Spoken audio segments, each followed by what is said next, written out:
People wake up in the morning, they begin to think about their problems. Those problems are circuits of memories in the brain. Each one of those memories are connected to people and things at certain times and places. And if the brain is a record of the past, the moment they start their day, they're already thinking in the past. Each one of those memories has an emotion. Emotions are the end product of past experiences. So the moment they recall those memories of their problems, they all of a sudden feel unhappy, they feel sad, they feel pain. Now, how you think and how you feel creates your state of being. So the person's entire state of being when they start their day is in the past. So what does that mean? The familiar past will sooner or later be predictable future. So if you believe that your thoughts have something to do with your destiny, and you can't think greater than how you feel, or feelings have become the means of thinking, by very definition of emotions, you're thinking in the past. And for the most part, you're going to keep creating the same life. So then people grab their cell phone, they check their WhatsApp, they check their text, they check their emails, they check Facebook, they take a picture of their feet, they post it on Facebook, they tweet something, they do Instagram, they check the news, and now they feel really connected to everything that's known in their life. And then they go through a series of routine behaviors. They get out of bed on the same side, they go to the toilet, they get a cup of coffee, they take a shower, they get dressed, they drive to work the same way, they do the same things, they see the same people, they push the same emotional buttons, and that becomes the routine, and it becomes like a program. So now they've lost their free will to a program, and there's no unseen hand doing it to them. So when it comes time to change, the redundancy of that cycle becomes a subconscious program. So now, 95% of who we are by the time we're 35 years old is a memorized set of behaviors, emotional reactions, unconscious habits, hardwired attitudes, beliefs, and perceptions that function like a computer program. So then a person can say with their 5% of their conscious mind, I want to be healthy, I want to be happy, I want to be free. But the body's on a whole different program. So then how do you begin to make those changes? Well, you have to get beyond the analytical mind, because what separates the conscious mind from the subconscious mind is the analytical mind. And that's where meditation comes in, because you can teach people through practice how to change their brainwaves, slow them down. And when they do that properly, they do enter the operating system where they can begin to make some really important changes. So most people then wait for crisis or trauma or disease or diagnosis. They wait for loss, some tragedy to make up their mind to change. And my message is, why wait? And you can learn and change in a state of pain and suffering, or you can learn and change in a state of joy and inspiration. And I think right now, the cool thing is that people are waking up. Most people spend 70% of their life living in survival and living in stress. So they're always anticipating the worst case scenario based on a past experience. And they're literally, out of the infinite potentials in the quantum field, they're selecting the worst possible outcome, and they're beginning to emotionally embrace it with fear. And they're conditioning their body into a state of fear. Do that enough times, body has a panic attack without you. You can't even predict it because it's programmed subconsciously. So people become addicted to the rush of those emotions, and they use the problems and conditions in their life to reaffirm their limitation, so at least they can feel something. So now when it comes time to change, you say to the person, why are you this way?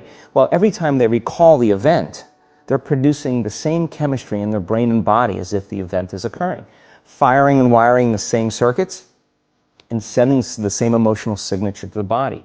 Well, what's the relevance behind that? Well, your body is your unconscious mind.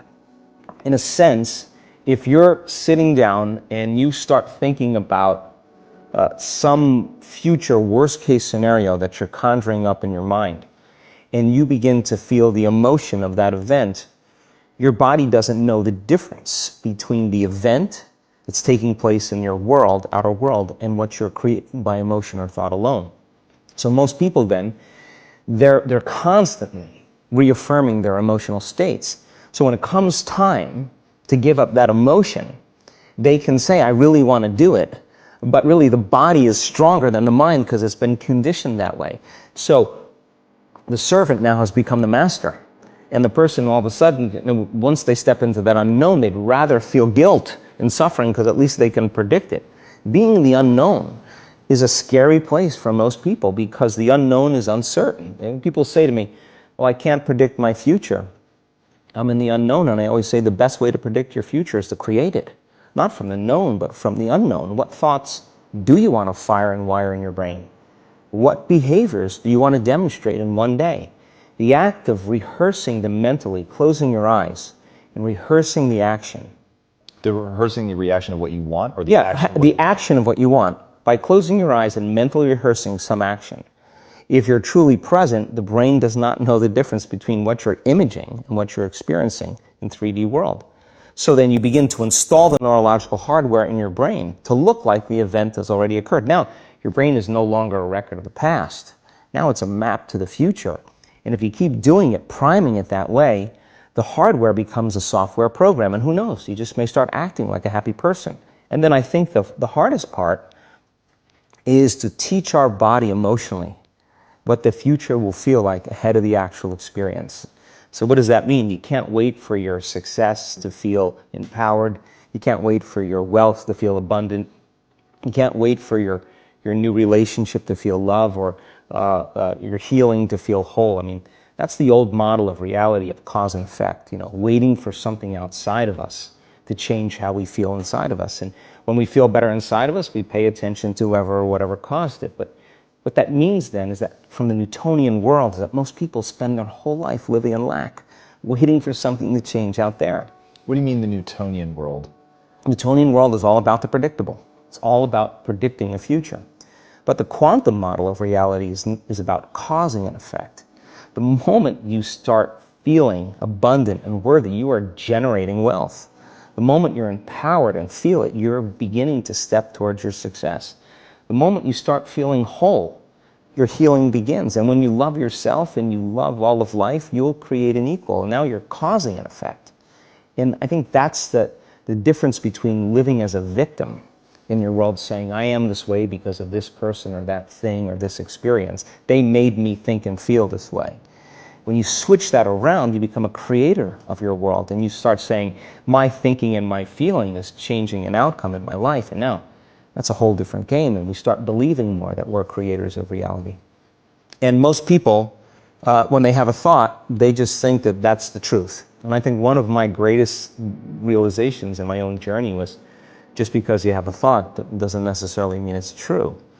So if you think 60 to 70,000 thoughts in one day, and we do, and 90% of those thoughts are the same thoughts as the day before, and you believe that your thoughts have something to do with your destiny, your life's not going to change very much, because the same thought leads to the same choice leads to the same behavior creates the same experience, and the same experience produces the same emotion.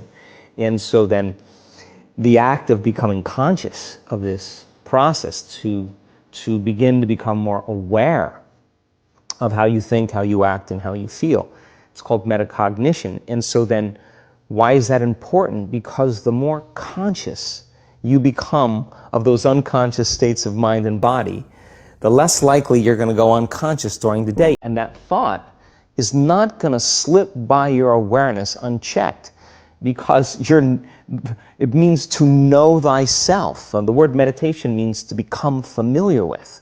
So as you become familiar with the thoughts, the behaviors, and the emotions of the old self, you're retiring that old self. As you fire and wire new thoughts and condition the body into a new emotional state, if you do that enough times, it'll begin to become familiar to you. So it's so important, just like a garden. If you're planting a garden, you got to get rid of the weeds. You got to take the plants from the past year and you got to pull them out. The rocks that sift to the top, that are like our emotional blocks, they have to be removed. The soil has to be tenderized and broken down. We have to make room to plant a new garden. So primarily, we learn the most about ourselves and others when we're uncomfortable. Because the moment you move into that uncomfortable state, normally a program jumps in.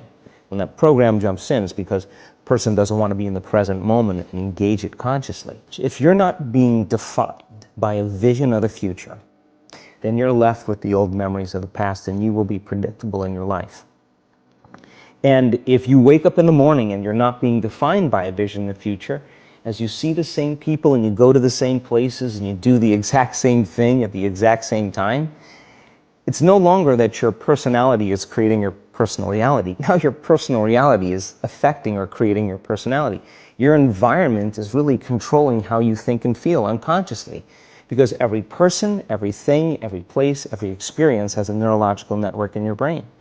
Every experience that you have with every person produces an emotion. So some people will use their boss to reaffirm their addiction to judgment. They'll use their enemy to reaffirm their addiction to hatred. They'll use their friends to reaffirm their addiction to suffering. So now they need the outer world to feel something. So to change then is to be greater than your environment, to be greater than the conditions in your world. And the environment is that seductive. So then, why is meditation the tool? Well, let's sit down, let's close our eyes. Let's disconnect from your outer environment. So if you're seeing less things, there's less stimulation going to your brain. If you're playing soft music or you have earplugs in, less sensory information coming to your brain, so you're disconnecting from your environment. If you can sit your body down and tell it to stay like an animal, stay right here. I'm going to feed you when we're done. You can get up and check your emails. You can do all your texts. But right now, you're going to sit there and obey me. So then, when you do that properly, and you're not eating anything or smelling anything or tasting anything, you're not up experiencing and feeling anything, you would have to agree with me that you're being defined by a thought, right? So when the body wants to go back to its emotional past, and you become aware that your attention is on that emotion, and where you place your attention is where you place your energy. You're siphoning your energy out of the present moment into the past, and you become aware of that. And you settle your body back down in the present moment, because it's saying, well, it's 8 o'clock. You normally get upset because you're in traffic around this time, and here you are sitting, and we're used to feeling anger, and you're off schedule. Oh, it's 11 o'clock, and you usually check your emails and judge everybody. Well, the body's looking for that predictable chemical state. Every time you become aware that you're doing that and your body is craving those emotions and you settle it back down into the present moment, you're telling the body it's no longer the mind, that you're the mind. And now your will is getting greater than the program. And if you keep doing this over and over again, over and over again, over and over again, just like training a stallion or a dog, it's just going to say, I'm going to sit. And the moment that happens, and the body's no longer the mind, when it finally surrenders, there's a liberation of energy. We go from particle to wave, from matter to energy, and we free ourselves from the chains of those emotions that keep us in the familiar past. And we've seen this thousands of times. In fact, we can actually predict it now on a brain scan.